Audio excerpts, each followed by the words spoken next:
the story grows, I'm Brian Patton. Today we welcome back David and Mauro from Vicious Rain to the podcast. The new Vicious Rain record, The Anatomy of Surviving, is out today on Rising Empire Records. The guys talk about the writing process and connecting the beauty of letting go to the new record, the continuing evolution of writing lyrics as a duo, the intention behind the artwork, being a band on a rising empire as the label's popularity grows, and more. It was so much fun getting to have these guys back on the podcast. I'm a huge fan of Vicious Rain, and I think The Anatomy of Surviving is every bit as good, if not better, than The Beauty of Letting Go, which I adored, so make sure you check the album out. I will put a link in the show notes to my first conversation with Vicious Rain, so you can hear about the backstory of the band and how they came together and signed to a rising empire. Thanks so much for listening to this episode of As the Story Grows. If you're brand new to the podcast, welcome. Thanks for listening. You can find links in our show notes or over at asthestorygrows.com for our mailing list, our Discord server, and our Patreon page. Enjoy today's conversation with David and Mauro from Vicious Rain.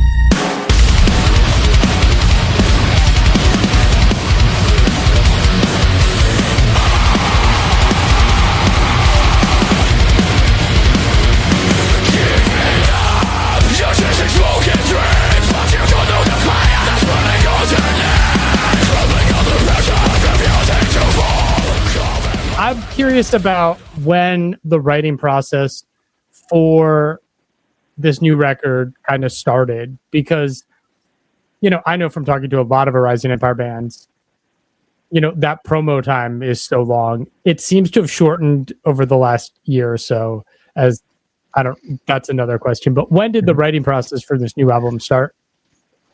Man, we started writing for this record when the first record was already finished. Okay. Before it even came out, I had some demos written. Me and our guitarist, Tristan, guitar player Tristan,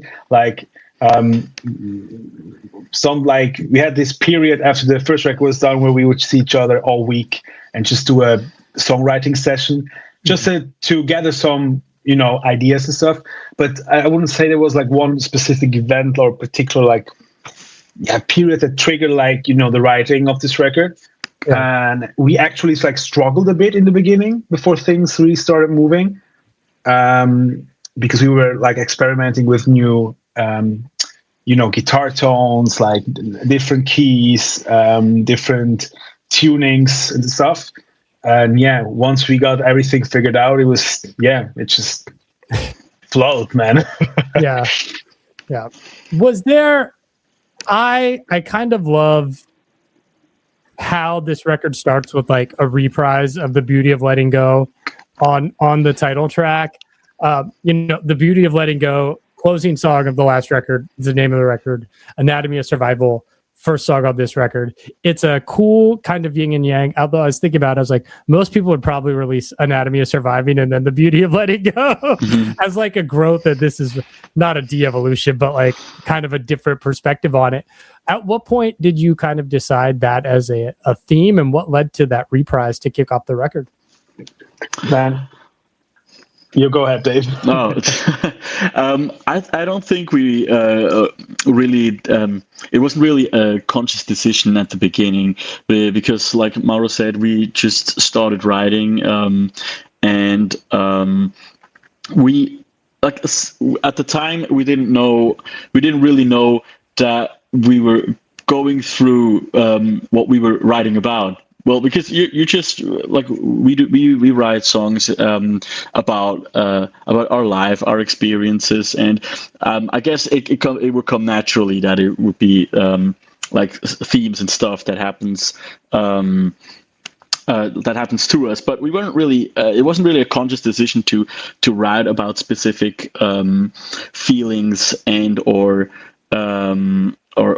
emotions, or about this theme of the anatomy of surviving.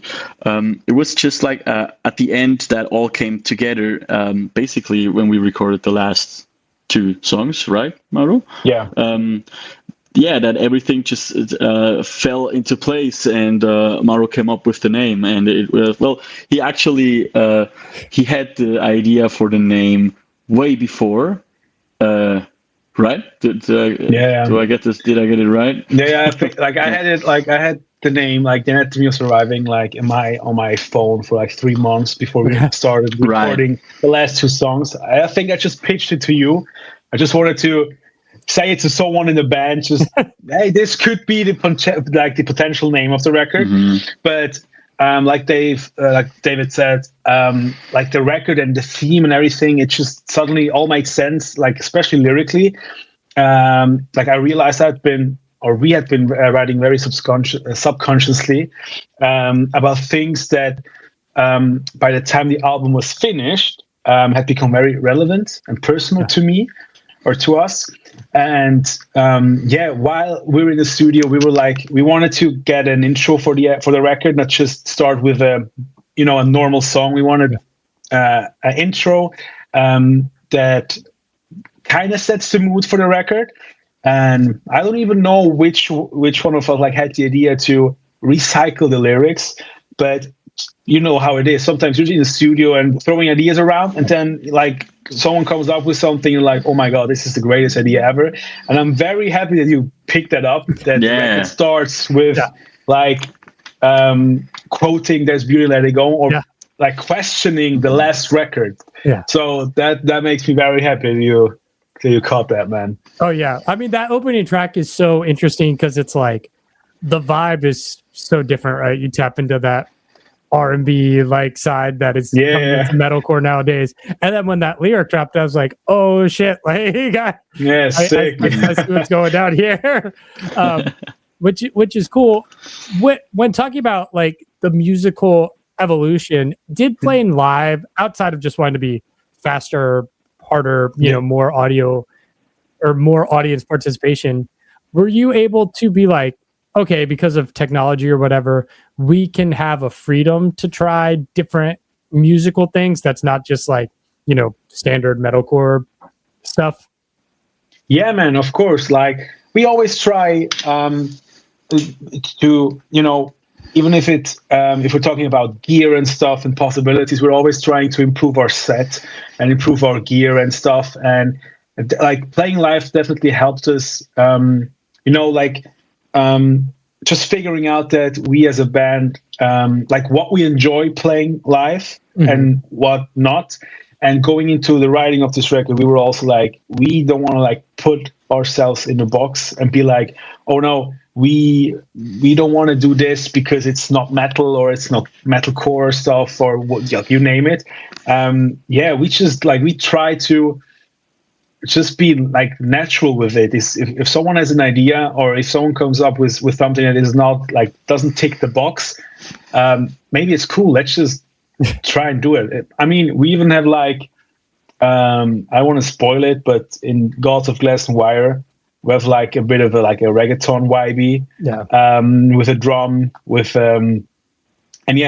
I think we wouldn't have done this on the first record because we were like, on the first record, we were like, oh no, we have to be in a certain box. Like, you know what I mean? Yeah, we were faster to say that it doesn't fit. And now we were at this time around, it was just, fuck it, let's try it. Yeah. Let's just do it. It sounds like fun. We're having fun. Let's do it. Yeah. Right. Yeah. And even in those moments where you're experimenting and doing things outside the box, like, I mean, the album still is heavy and catchy, and as it's, you're going to get up and mosh to this, right? Like, let's hope so.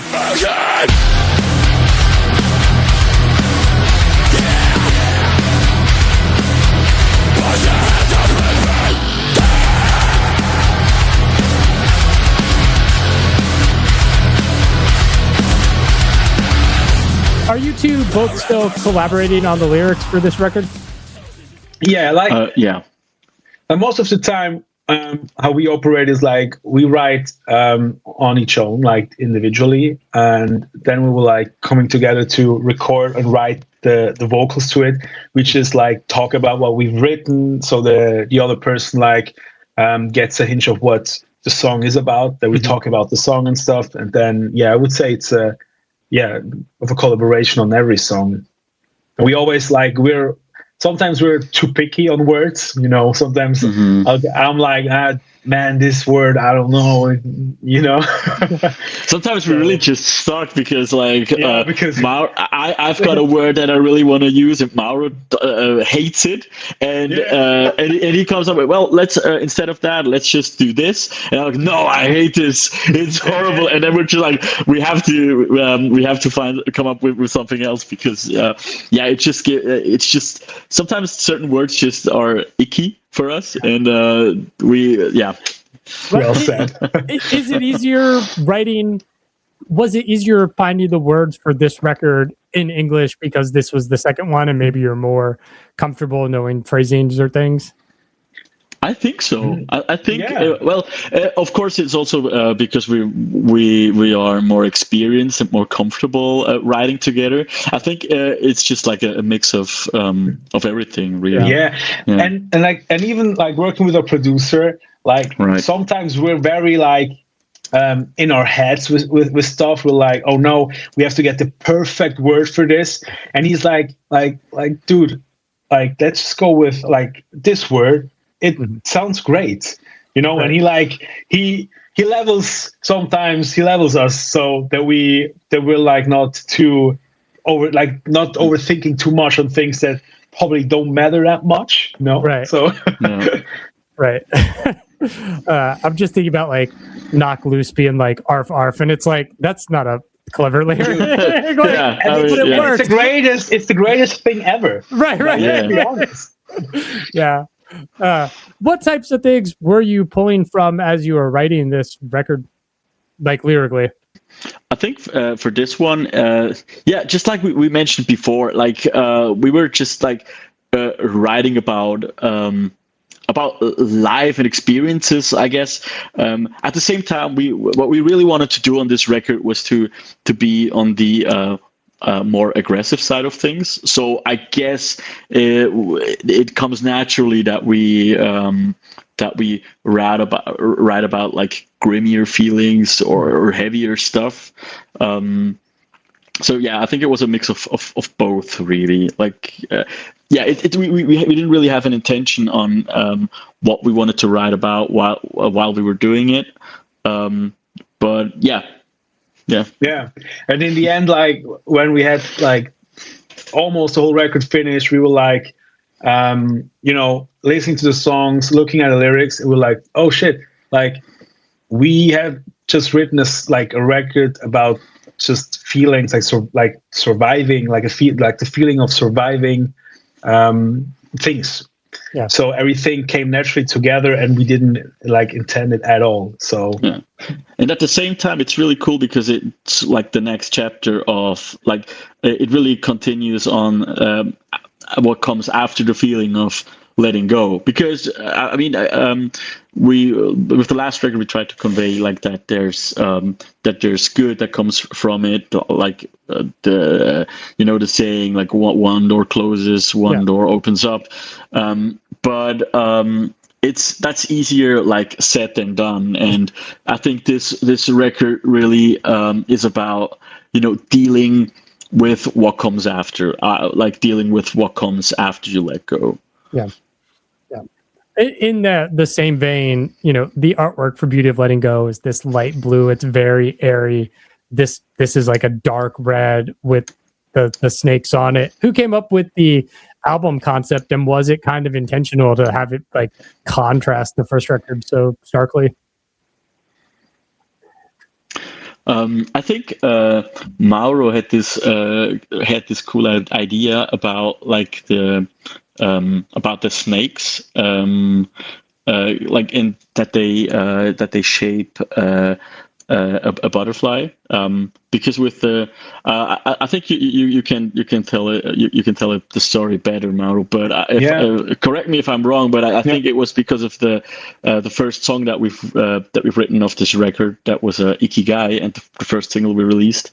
And IKIGAI, like this Japanese philosophy, that it just happens to be illustrated a lot like a Venn diagram, and it really looks a lot like butterflies sometimes. And I think that's what inspired it, right?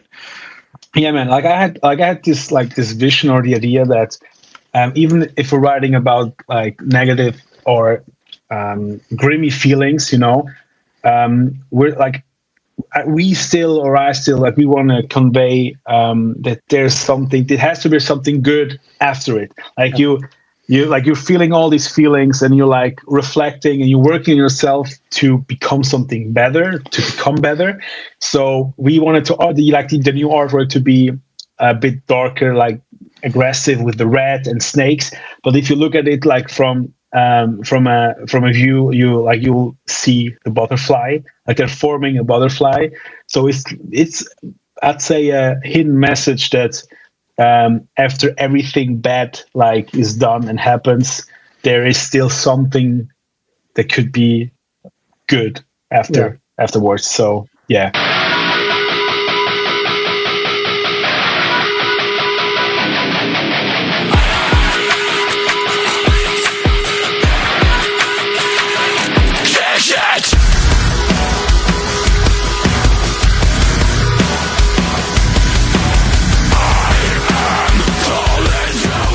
With this release, presently, we're just over a month out from this album, or under a month from this album coming out. There are 5 singles out presently.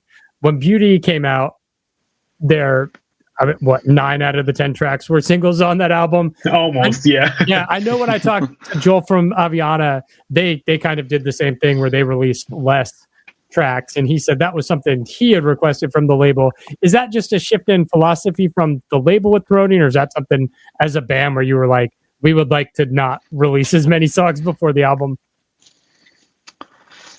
Man, I don't know if it is or was a conscious decision. Sometimes it's a question of like how you're planning your release and stuff. Mm-hmm. But I'd say in this like age of time, like you get the attention of the songs, like you get more attention to the songs if you release them as singles. Mm-hmm. Sometimes you're releasing a record and you have some hidden bangers on it, and like no one catches up to them because they were not released as single. Yeah. So I don't know. We're still fans of releasing a record and an album and stuff, but also we try to release as many songs prior as possible, just because the songs like gets a time window where it gets like the full attention of the people. Yeah. So yeah. Totally. Nice. One of the things from my perspective is it seems like bands on a rising empire and the label itself is kind of on this upward trajectory with, whether it's people reacting to videos on YouTube, whether it's more bands from the label coming stateside and more over Europe. Like, have you noticed from just like seeing whether it's YouTube numbers or Spotify numbers, like you're kind of caught up in this rise of like more people are paying attention to what you're doing and just because of your association with the label? Yeah, I think so. Like, it's just it's with releasing the record and those singles at a similar time, like the other bands with Rising did. It's just by like the playlists and stuff on Spotify, you get put in the same playlists. You get shown in the. I mean, I don't know about every streaming service, but I feel like a lot of them have those recommended artists or artists that sound similar to this one, and I think that helps us reach new listeners and fans all across the globe. And with this time around, it's like we always had a lot of the percentage of our listeners have always been. I think Australia has been up there. North America has been really big as well. Mm-hmm. I mean, Germany as well too. Which makes sense since by association with a rising empire. But yeah, I think that really helped us to step into a more global market. Mm-hmm. Nice. You guys have your release show in your hometown on the Friday the album comes out. But again, currently on your website, there's no tour announcement. So what is the strategy for this year? Man, we have a couple of shows and stuff lined up, but they're like not officially announced yet. Yeah. But there will be more. Yeah. There will be more. Yeah. That's all we can say for now. yeah. Is the plan presently just to try to like continue to build up in Europe and just get that touring experience under your belt? Yeah, man. I don't like if I can like I speak like for ourselves. It's not that easy to like get on a proper tour. Like we would love to. Yeah. And as we're speaking of strategy, we want to get on the road as soon as possible. But still, like having these one-off shows here and then, like helps a lot. Yeah. Like to step foot into Germany and stuff, because we're from Switzerland, and we played thousands of shows here in Switzerland. So we're trying to get foot on the other countries and stuff, and we just have to see what happens next, man.